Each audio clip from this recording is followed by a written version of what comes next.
السلام علیکم ورحمۃ اللہ وبرکاتہ. کیسے ہیں آپ سب؟ امید کرتی ہوں آپ لوگ اپنے گھروں میں اپنے والدین کے ساتھ خیر و عافیت سے ہوں گے. 5th کلاس آج کا ہمارا لیکچر جو ہے ہمارے پچھلے لیکچر سے ریلیٹڈ ہے. آج ہم پڑھنے والے ہیں ایمانیات کا پہلا حصہ.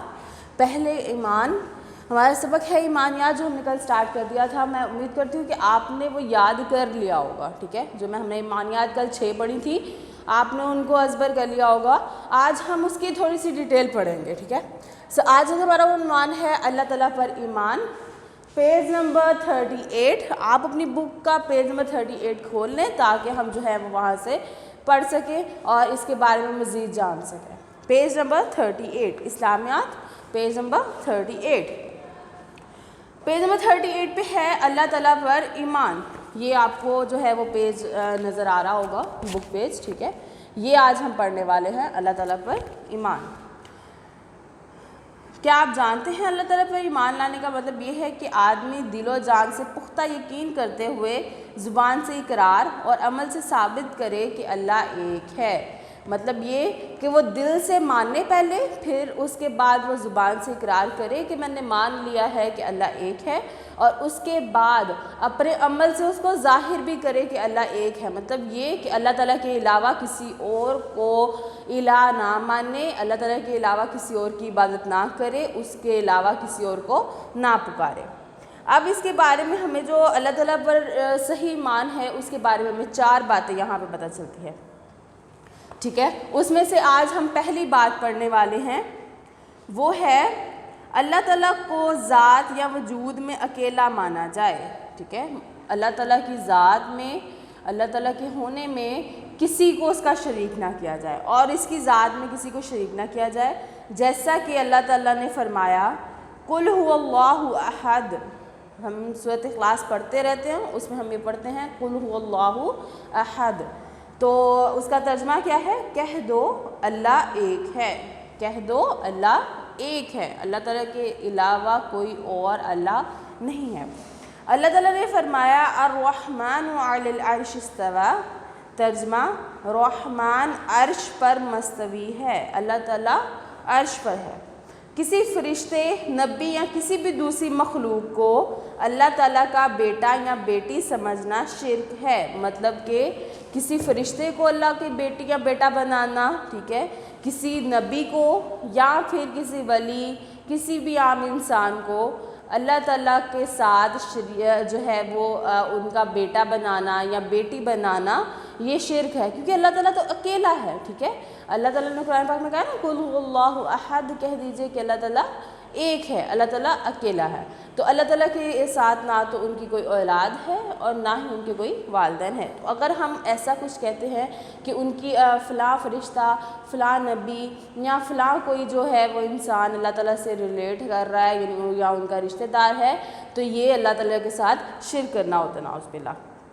آگے ہے کسی فرشتے, نبی یا کسی بھی دوسری مخلوق کو اللہ کی ذات کا حصہ سمجھنا بھی شرک ہے. کہ یہ کہنا کہ اللہ تعالیٰ کے ساتھ مل کر جو ہے وہ فلاں انسان, فرشتہ یا کوئی نبی جو ہے وہ اس دنیا کے معاملات میں شریک ہے, تو یہ بھی شرک ہے. اللہ تعالیٰ کے نہ تو اللہ تعالیٰ کی ذات میں کوئی اس کا شریک ہے اور نہ ہی اس کی صفات میں اس کا کوئی شریک ہے. اللہ تعالیٰ کی ذات ہر طرح کے عیب اور کمزوری سے پاک ہے. اس سے کیا پتہ چلتا ہے ہمیں؟ جو انسان کمزور ہوتا ہے نا, اس کو کسی کی ہیلپ کی ضرورت ہوتی ہے. مثال کے طور پر اگر یہاں سے کوئی بڑا سا باکس اٹھانا ہے, ٹھیک ہے, ایک چھوٹے سے کام کی مثال لیں گے ہم. اگر ایک باکس اٹھانا ہے, جو طاقتور انسان ہوگا وہ کیا کرے گا, وہ اکیلا باکس اٹھا کر ایک جگہ سے دوسری جگہ پہ شفٹ کر دے گا, مطلب ایک جگہ سے دوسری جگہ پہ رکھ دے گا یا لے جائے گا. لیکن جو کمزور ہوگا وہ کیا کرے گا, اس سے باکس نہیں اٹھایا جائے گا. وہ اپنے ساتھ پھر کسی کو بلائے گا کہ تم میرے ساتھ ہی باکس اٹھوا کر اس کو دوسری جگہ رکھوا دو. وہ کمزور تھا, اس سے وہ باکس نہیں اٹھایا گیا. ٹھیک ہے, تو وہ کسی کی ہیلپ لے گا اور وہ باکس جو ہے وہ ایک جگہ سے دوسری جگہ پہ لے کر جائے گا. اس سے ہمیں پتہ چلتا ہے جو طاقتور ہوتا ہے وہ اپنا کام خود کر لیتا ہے. ٹھیک ہے, وہ کوئی بھی کام جو ہے وہ ایزیلی کر لیتا ہے، لیکن جو کمزور ہوتا ہے اس کو کسی کی ہیلپ کی ضرورت ہوتی ہے۔ اللہ تعالیٰ طاقتور ہے، ٹھیک ہے، ان کو کسی کی بھی ہیلپ کی ضرورت نہیں ہے۔ اور اگر ہم کہتے ہیں کہ اللہ تعالیٰ کو جو ہے وہ کسی کی ہیلپ کی ضرورت پڑتی ہے تو یہ بھی ہم اس کی ذات کے ساتھ شریک کر رہے ہوتے ہیں۔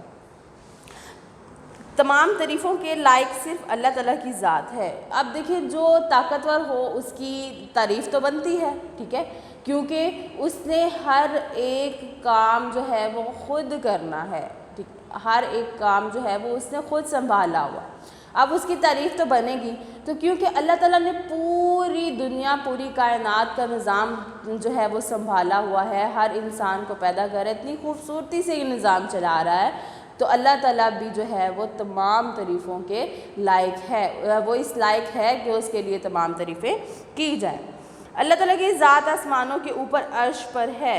اللہ تعالیٰ کی ذات اول و آخر ہے۔ اللہ تعالیٰ کی ذات جو ہے آسمانوں کے اوپر، اللہ تعالیٰ کا عرش ہے وہاں موجود ہے، اور اللہ تعالیٰ جو ہے وہ اول بھی ہے اور آخر بھی ہے۔ جب یہ دنیا نہیں تھی تب بھی اللہ تعالیٰ تھے، اور جب یہ دنیا نہیں رہے گی تب بھی اللہ ہی کا نام ہوگا، اور اللہ تعالیٰ کی ہی ذات ہوگی جو تمام تر جو ہے وہ ہر چیز پر قابض ہوگی۔